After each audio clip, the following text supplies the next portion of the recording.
Iran Israel में कभी भी हो सकता है युद्ध का राउंड 2। तूफान से पहले की शांति। आखिर क्यों लगातार ईरान के आसमान में होता है धमाका? क्या हमले की पूरी तैयारी कर चुका है ईरानी फौज? अगली खबर में आपको बताएंगे। तालिबान सरकार को मान्यता देने वाला दुनिया का पहला देश बना रूस। क्या होगा इसका असर? इसी के साथ जिस इंटरनेशनल मानवतावादी संगठन ने गाजा पर इजराइल की खोली पोल, उसी को इजराइल ने बता दिया हमासवादी। आखिर क्यों लगी मिर्ची? इसी के साथ जानेंगे यूक्रेन मुद्दे पर ट्रंप को पुतिन ने सुना दिया साफ जवाब। तो बिना समय गंवाए खबरों की शुरुआत करते हैं। दोस्तों, ईरान और इजराइल में युद्ध का दूसरा राउंड किसी भी वक्त शुरू हो सकता है। इस बार हमला इजराइल नहीं बल्कि ईरान कर सकता है। ईरान के इस हमले का कारण बनेंगे वो विस्फोट जो ईरानी शहरों में पिछले 6 दिन से लगातार हो रहे हैं। रिपोर्ट के मुताबिक ईरान इसे सीज फायर का उल्लंघन बताकर इजराइल पर आक्रमण कर सकता है। ईरान के हमले की आशंका इसलिए भी बढ़ गई है क्योंकि खामेनी की सेना ने पिछले युद्ध से सबक लेते हुए अपनी कमजोरियों को दूर कर लिया है। ईरान के बुशहर में लगातार आसमान में कुछ ऑब्जेक्ट दिख रहे हैं। इसके बाद ईरानी डिफेंस सिस्टम एक्टिव हो गया। एयर डिफेंस ने कई इंटरसेप्टर मिसाइलें फायर किए। इसी तरह तेहरान में भी ब्लास्ट की रिपोर्ट की गई है। एक रिहायशी इलाके में भी धमाके से इमारत में आग लग गई है। सीज फायर के बावजूद इस तरह के हमले लगातार हो रहे हैं। हालांकि अभी तक ईरान की ओर से इस पर कोई प्रतिक्रिया नहीं दी गई है। हालांकि माना यह जा रहा है कि ईरान की ओर से यह सन्नाटा किसी बड़े तूफान का संकेत है। ईरान कभी भी इसे सीज फायर का उल्लंघन बताकर इजराइल पर बड़ा हमला कर सकता है।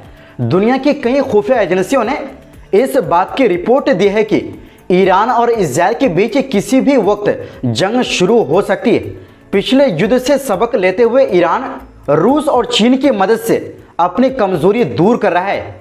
इन्हीं दोनों देशों की सहायता से अपनी सैन्य ताकत भी बढ़ा रहा है। ईरानी सेना की जो चंद कमजोरियां हैं वो जैसे ही दूर होंगी, ईरान इजराइल पर हमला कर सकता है और इसी के साथ ईरान इजराइल में युद्ध का दूसरा राउंड शुरू हो जाएगा।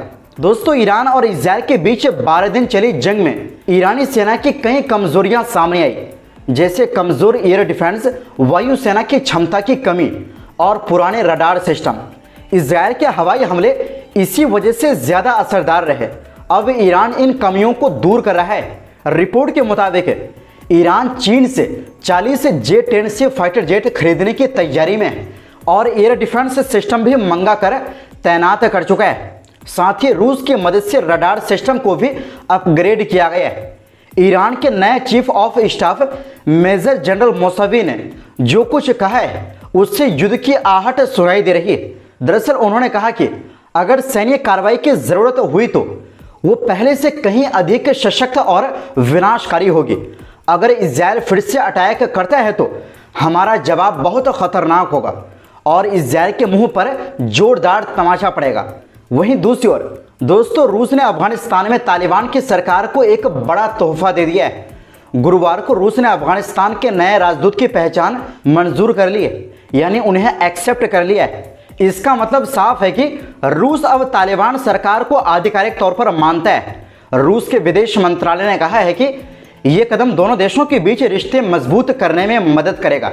बयान में कहा गया, हम मानते हैं कि अफगानिस्तान में तालिबान सरकार को मान्यता देने से हमारे बीच कारोबार, राजनीति और दूसरे क्षेत्रों में अच्छा सहयोग बन सकता है। दोस्तों, अब सभी के जहन में सवाल यही है, अब इससे क्या बदलेगा, क्या फायदा होगा? तो इसका जवाब है, इसके कई सारे फायदे होंगे। जैसे तालिबान को अब अंतर्राष्ट्रीय पहचान मिलने की शुरुआत हो सकती है। अभी तक दुनिया के ज्यादातर देश तालिबान को सरकार के रूप में नहीं मानते थे, लेकिन रूस के इस कदम से शायद अब दूसरे देश भी ऐसा करें। अफगानिस्तान की आर्थिक हालत सुधर सकती है। रूस जैसे बड़े देश से सीधा व्यापार होने से अफगानिस्तान को अनाज, तेल और जरूरी चीजें मिल सकेंगी। तालिबान सरकार को स्थिरता मिलेगी। जब किसी देश को दुनिया मान्यता देती है तो वहां की सरकार और फैसले ज्यादा ताकतवर हो जाते हैं। रूस को भी फायदा मिलेगा। अफगानिस्तान में रूस की पकड़ मजबूत होगी और वो वहां अपना असर बढ़ा सकेगा। दूसरे देश भी सोचने पर मजबूर होंगे। अब चीन, ईरान, तुर्की जैसे देश भी तालिबान को मान्यता देने पर विचार कर सकते हैं। वहीं दूसरी ओर दोस्तों, इजराइल की नज़र में जो भी उसकी नीतियों का विरोध करता है वो या तो हमास का एजेंट होता है या आतंकवाद का समर्थक, फिर चाहे वो कोई अंतर्राष्ट्रीय मानवाधिकार संगठन ही क्यों ना हो। दोस्तों, आपको जानकर हैरानी होगी, इजरायली सरकार ने गुरुवार को एमनेस्टी इंटरनेशनल पर निशाना साधा और उस पर हमास का समर्थन करने का आरोप लगाया। ये आरोप उस वक्त सामने आया जब एमनेस्टी ने अपनी रिपोर्ट में कहा कि इजराइल गाजा में फिलिस्तीनियों को भूखा रखकर युद्ध का हथियार बना रहा है। इजराइल के विदेश मंत्रालय ने बयान जारी कर कहा, एमनेस्टी इंटरनेशनल ने हमास की सारी बातें अपनाकर उसकी तरह प्रोपेगेंडा करना शुरू कर दिया है। अब इसका नाम एमनेस्टी ऑफ हमास रखा जाना चाहिए। मतलब कोई भी अगर इजराइल के करतूत का खुलासा कर दे तो इजराइल की नज़र में वो बुरा हो जाता है। मंत्रालय ने यह भी दावा किया कि इजराइल ने 3000 से ज़्यादा ट्रकों के जरिए गाजा में मानवीय मदद पहुंचाई है और गाजा ह्यूमैनिटेरियन फाउंडेशन नाम की संस्था के माध्यम से 5.6 करोड़ से ज़्यादा खाने की चीज़ें सीधे आम लोगों तक पहुंचाई गई। हालांकि एमनेस्टी ने रिपोर्ट में कहा कि ये मदद जिस तरीके से दी जा रही है वो भी जानलेवा साबित हो रही है। रिपोर्ट के अनुसार इन सहायता देने वाली जगह को इजरायली हमलों का निशाना बनाया जा रहा है, जिससे 652 से ज़्यादा लोगों की जान जा चुकी है और 4537 से ज़्यादा लोग घायल हुए हैं। एमनेस्टी के महासचिव इग्नेस कैलमार ने कहा, जब दुनिया इजरायल और ईरान के बीच चल रहे टकराव पर ध्यान दे रही थी उसी दौरान गाजा में इजरायली नरसंहार लगातार चलता रहा। एमनेस्टी का कहना है कि जिन डॉक्टरों, मरीजों और विस्थापित लोगों के बयान उन्हें मिले हैं वो इस भयानक स्थिति की असली तस्वीर सामने लाते हैं। भूखमरी, बीमारी और विनाश।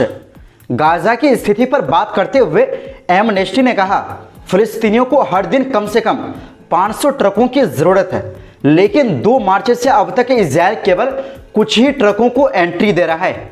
वहीं दूसरी ओर दोस्तों, क्रेमलिन यानी रूसी राष्ट्रपति कार्यालय ने बताया कि रूसी राष्ट्रपति व्लादिमीर पुतिन ने अमेरिका के राष्ट्रपति डोनाल्ड ट्रंप से गुरुवार को फोन पर बातचीत की और उन्हें साफ साफ कह दिया कि यूक्रेन युद्ध को लेकर रूस अपने मकसद से पीछे नहीं हटेगा।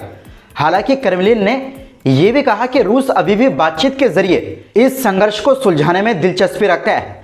क्रेमलिन के सलाहकार यूरी उशाकोव ने पत्रकारों को बताया कि ट्रंप ने बातचीत के दौरान युद्ध को जल्द खत्म करने की बात उठाई। बातचीत में कई और मुद्दों पर भी चर्चा हुई। पुतिन ने ट्रंप से कहा कि रूस बातचीत के लिए तैयार है, लेकिन साथ ही ये भी कहा कि मॉस्को अभी भी उन बुनियादी कारणों को खत्म करने पर ध्यान दे रहा है जिनकी वजह से यह युद्ध शुरू हुआ था। दोनों नेताओं ने इस बात पर जोर दिया कि यूक्रेन और रूस के बीच सीधे और आपसी बातचीत होनी चाहिए ताकि समाधान निकाला जा सके। वहीं इस बातचीत पर प्रतिक्रिया देते हुए यूक्रेन के राष्ट्रपति वोलोदिमीर ज़ेलेंस्की ने कहा, मुझे नहीं पता कि ट्रंप और पुतिन के बीच क्या बात हुई और मुझे ये भी नहीं लगता कि उनके बीच कोई साझा सोच है, क्योंकि दोनों बिल्कुल अलग हैं। बताया जा रहा है कि इस बातचीत में यूक्रेन के अलावा सीरिया और दूसरे मुद्दों पर भी चर्चा हुई है। तो दोस्तों, फिलहाल के लिए इस रिपोर्ट में बस इतना ही। आपसे गुजारिश है हमारी सपोर्ट के लिए हमारे इस नए चैनल को सब्सक्राइब ज़रूर करें, क्योंकि आपकी सपोर्ट ही हमारी ताकत है। बहुत बहुत शुक्रिया। खुदा हाफिज़।